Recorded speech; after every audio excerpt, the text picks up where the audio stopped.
The final boss, the Lies of P Overture, is one of the hardest Souls or Souls-like bosses that I've ever fought. In fact, I would say that he's probably in the top 5 or definitely in the top 10 hardest bosses you will find in the Souls genre. So, because of that, I was stuck on him for a good 5 or 6 hours during my playtime, and when you are stuck on a boss for that long and you're a stubborn old man such as myself, you're going to develop tactics that will help you beat the boss. I'm the kind of person that will never lower the difficulty in these type of games. I played it on the hardest difficulty or the base difficulty, however you want to call it. I also didn't revive my companion Leia, so I did it all solo, and because of that, I developed a lot of tactics that I think most players will find some joy in, because by God, this guy is really hard. And if you are having a really hard time with his waterfowl dance, then I know a way to just completely negate it, because that's without a doubt the move that I was struggling with the most. So without further ado, we are going to be starting with Phase 1. Okay, so the most important thing you need to remember with Phase 1 is that you need to stand your ground. The reason I say this is that this guy is simply too fast and too aggressive to try and outstat with raw damage like I did with the very first boss. His first phase is relatively simple since there won't be a lot of visual clutter and noise to throw you off. This is without a doubt a skill check on deflecting. You need to hold your ground, let him do his thing, and you will eventually break his weapon, or you will get the opportunity to do a heavy R2 attack when his health bar starts blinking white. You also need to make sure that you have your P-Organ upgrade where you can heal back L1 attacks that are not perfectly deflected. You will have some grayed out health when you do not perfectly deflect these attacks, and he gives you enough time to attack him when he gets done attacking you, so you can heal back whatever you didn't perfectly deflect. If you do not have that, and you're this far into the game, then that's kind of surprising, but you absolutely need it, I promise you. Something else that I feel like I should say here is that I just feel like strength weapons in Lies of P are just really bad. This guy is simply so fast that you are going to need to get in whatever minor attacks you can get, and strength weapons usually do not allow those little small attacks to happen. They're so slow that you need to hit hard and heavy, and alongside that, their R2 attacks usually take a lot of time to wind up as well. So if you are using a strength weapon and you're a strength loyalist, trust me, you're not. I am. I had my identity stolen from this game,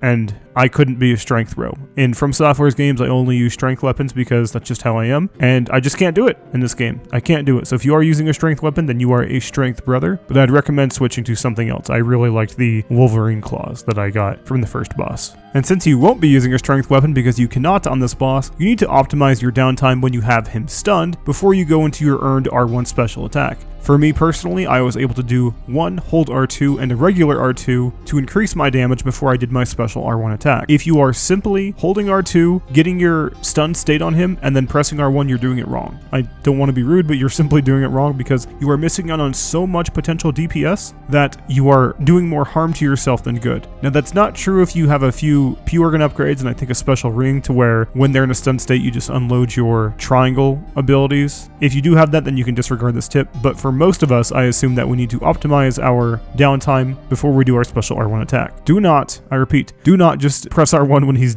down. I promise you that's missing out on so much DPS. And now that you've optimized your downtime before you press R1, you may want to start moving towards his attacks. This is going to sound a bit weird, but I really liked doing this on the final boss of the Shadow of the Erdtree DLC. And what I mean by that is if you move towards his attacks and deflect at the same time, the chances are that you're going to have a higher deflect chance and not get hit since you're moving towards his attacks and you can't press L1 early. The best example that I have here is his red attack that you're seeing on your screen. He is going to be attacking towards his right and towards our left. If you move towards that, that will make it easier to perfectly deflect, I promise. Same with all of his other attacks. Move towards them if you can, and you will perfectly deflect them more often. I know it sounds a bit weird, but I did this during my Dark Souls 3 level 1 playthrough, and it helped a lot. And speaking of deflecting, since you are deflecting so much here, you need to respec your P-Organ so that your weapon is decaying at a slower rate. You will simply not have the time to do any of this in Phase 2. The only time you will have to sharpen your weapon is during his Bloodrise Frenzy. I had to respec my P-Organ about 4 hours into my run because my weapon kept breaking and I didn't have enough time to sharpen it. If you are here and you're about to respec your P-Organ, I will be showing my complete P-Organ during the Phase 2 tips, so you can just wait it out if you really want to see what I did. Before we move on to Phase 2, I just want to tell you Phase 1 is relatively simple. Phase 1 is one big deflection skill test. Phase 2, however, is what made me optimize my build and rings to what I think are perfected for my build. So, I'll be showing you my P-Organ, my rings, and weapons before we perfectly dodge Waterfowl Dance.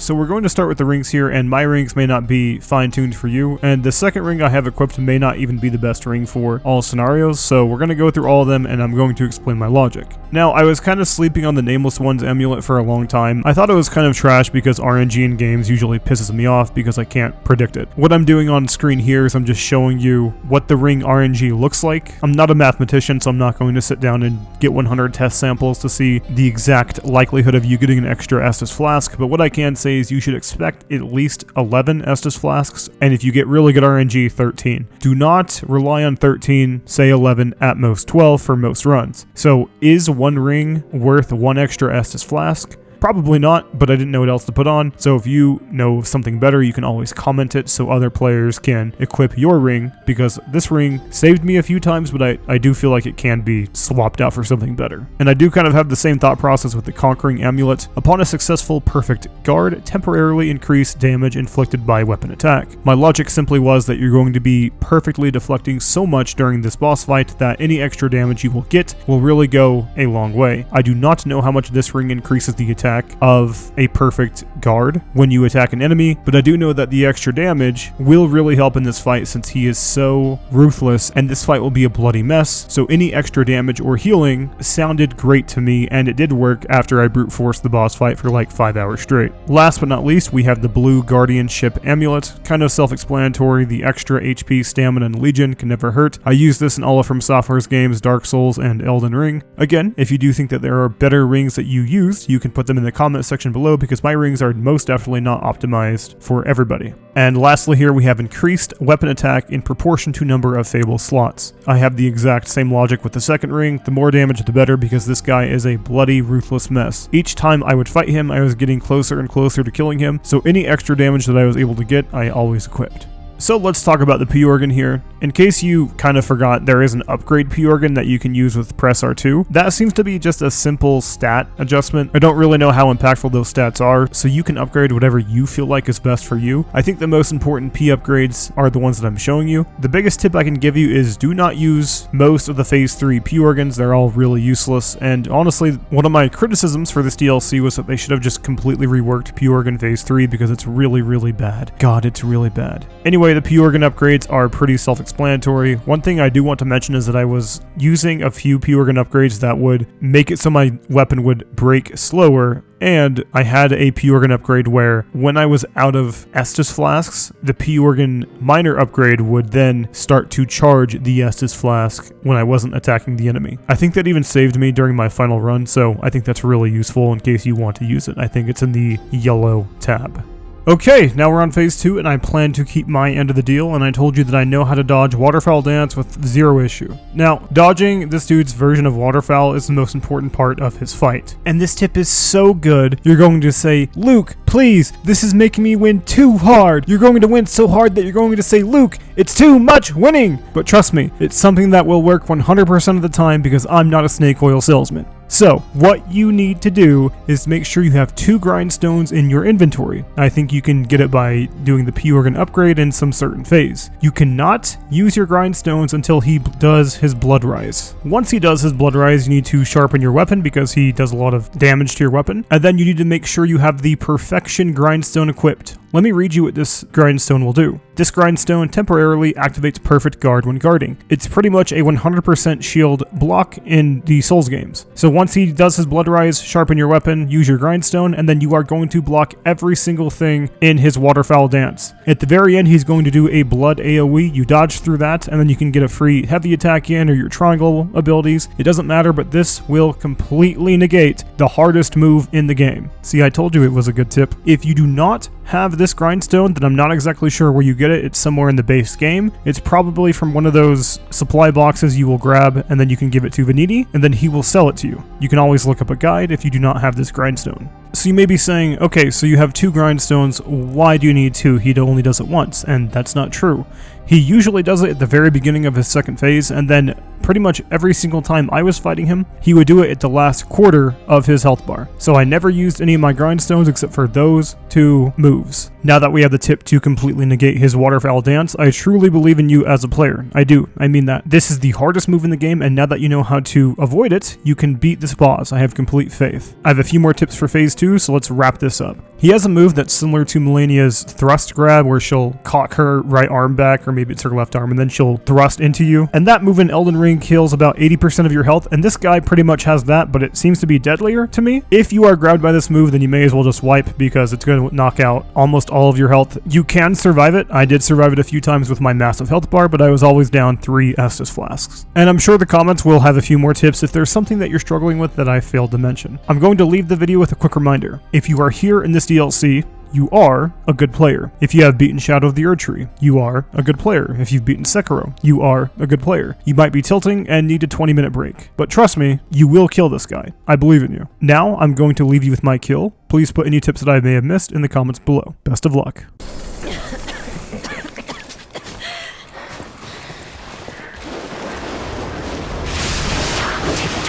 Romeo's on the clock. You appear to be nothing but talk.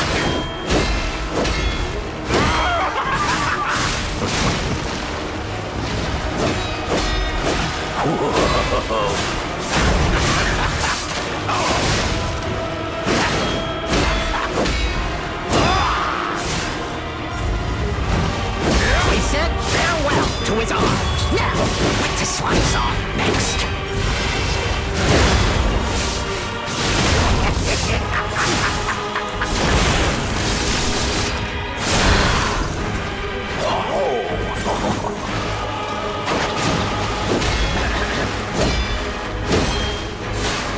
Why risk your life for another? How can you even conceive of it?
Thank you.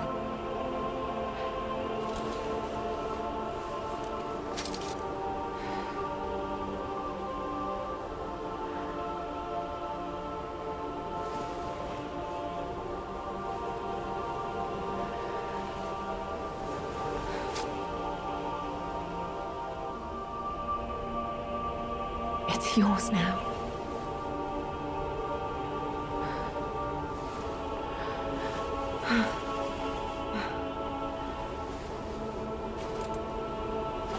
All this time, I wondered why you look so familiar.